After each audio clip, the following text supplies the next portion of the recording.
Let's say the original 12 disciples obeyed Jesus' command to make disciples of their own, and each mentored a new group of 12.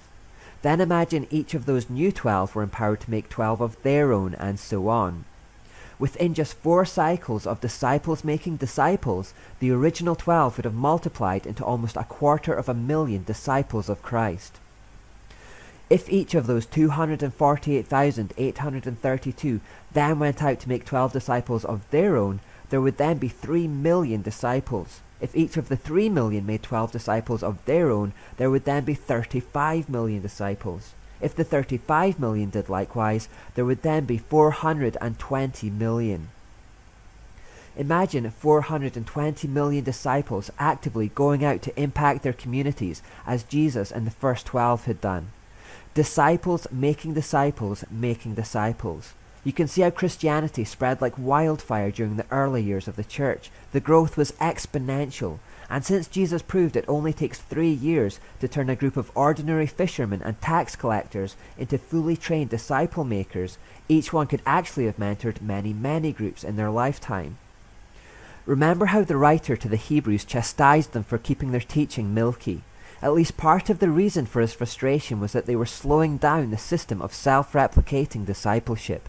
He says, "You have been believers so long now that you ought to be teaching others." It was expected that believers could eventually be teachers of others, who could be teachers of others, who could be teachers of others. By keeping the teaching milky, they were never maturing to that point. Not only is this kind of growth staggering, but it's also persecution-proof. When Jesus left the earth, he left behind at least 12 disciples to carry on the work. It didn't matter that Jesus had gone in physical body, because the 12 were more than ready to lead themselves. When each of those 12 disciples were dead, they would have left behind at least 12 of their own disciples to carry on the work too, which would be 144 disciples overall. It didn't matter that the 12 had gone in physical body, because the 144 were more than ready to lead as well. Similarly, when any one of those 144 were martyred, they each left behind at least 12 of their own, which is 1,728 disciples overall. It didn't matter that the 144 weren't there in body anymore, because the 1,728 they left behind were more than ready to lead themselves. In other words, every time the authorities came to jail or kill a Christian disciple maker, the work would continue unabated through those he had trained. His disciples would just continue making disciples of their own. It's a bit like the Hydra myth, where the beast couldn't be harmed by violence because every time a head was cut off, several more would appear in its place. Every time a Christian leader is cut off, there should be a legacy of at least 12 who will keep the work going and growing. The constant dissemination of responsibility to others makes the church impervious to violence. Take the buildings and the leaders away, and it won't matter, because there will always be others who know how to lead and disciple. This is why the New Testament church grew in spite of persecution in the first century, and it's why the Chinese church has grown from 2 million to 80 million in the face of persecution today. This is something we must remember then. The goal of a Christian leader is not to create dependent followers who will fall apart without him. The goal of a Christian leader is to do such a good job that he eventually renders himself obsolete. Think of it like parenting. The ultimate goal of a parent is not to create children who will be dependent on the parents for the rest of their lives. That's parental failure. The ultimate goal of a parent is to empower their child with such wisdom and maturity that they can become parents of their own one day, so that they can raise kids who can become parents of their own, and so on. This is the system by which the general population grows, and it should be the system by which the church grows. Don't create followers, create more leaders.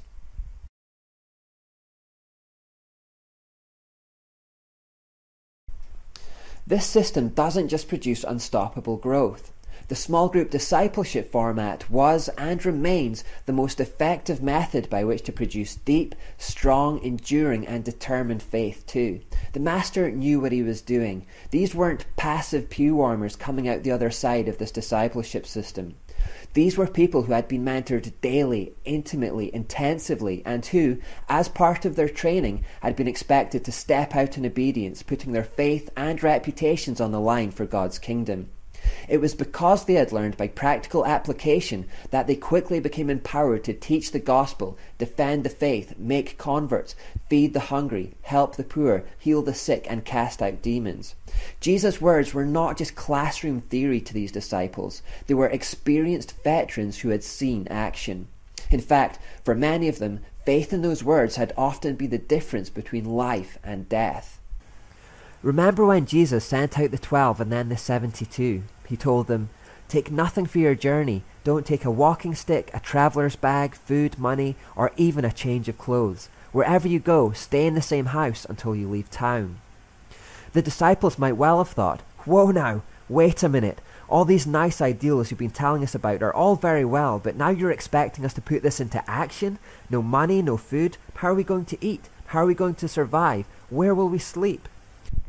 The rubber was really hitting the road here. They were about to physically go out into hostile territory with nothing to live on but faith. You can imagine there was a certain amount of trepidation about this before they went.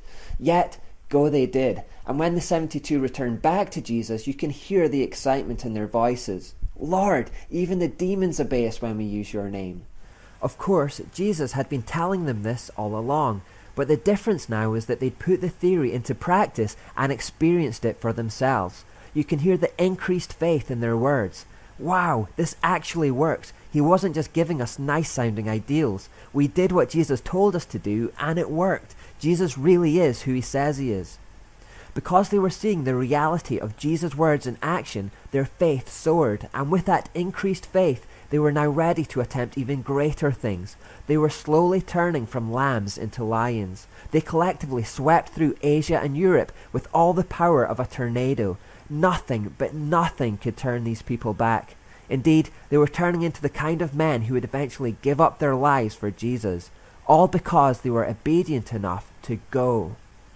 Bored, restless, disengaged, these were words that just didn't apply to the early church. Scared, yes. Persecuted, yes. Excited, yes. But life was never dull.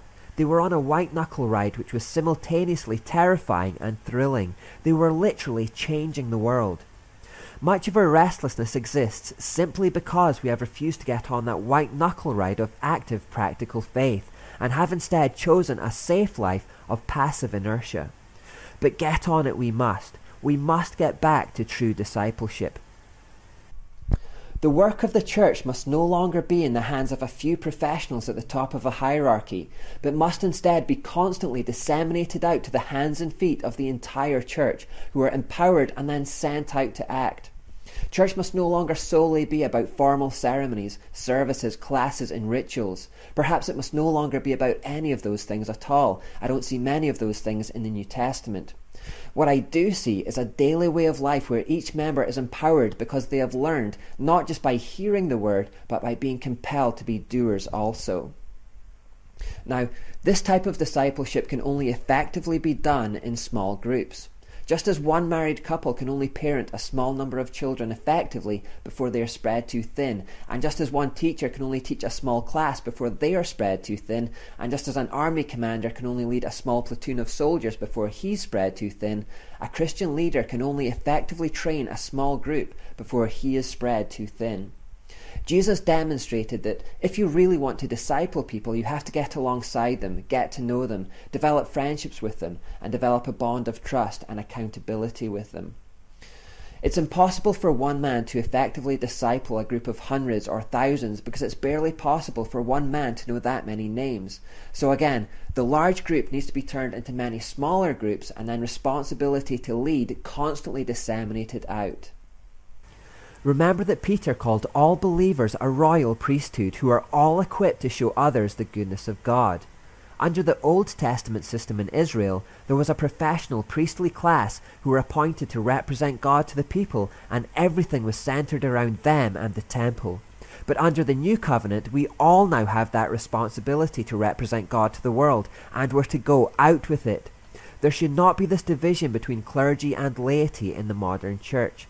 As a kingdom of priests, we all have work to do. We all have ways to contribute in accordance with our gifts. In the early history of the church, there was never any suggestion that one could come to watch a show on a Sunday morning every week and do nothing more. That was not church then, and it still isn't church today.